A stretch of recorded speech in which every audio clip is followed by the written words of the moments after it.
Welcome to Style Skating. Today we're going to work on Choctaw sequence from Junior Move in the Field test.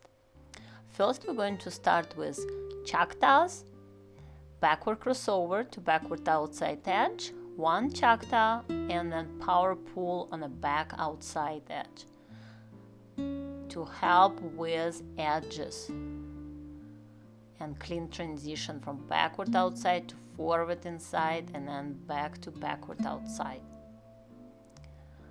This exercise is forward inside, backward outside, edge, again for Choctaws.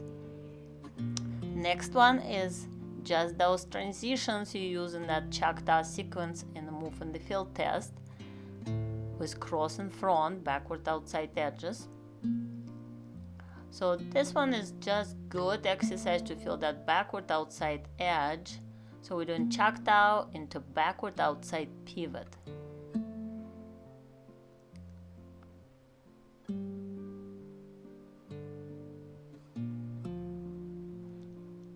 Next one, we're going into our pattern. So Choctaws, followed by backward outside cross in front, and then again. So we're going to do one foot, starting from one foot, and then on other diagonal we start from other foot. So it'll be 3 sets of Choctaws with cross in front between. Thank you for watching. See you next time.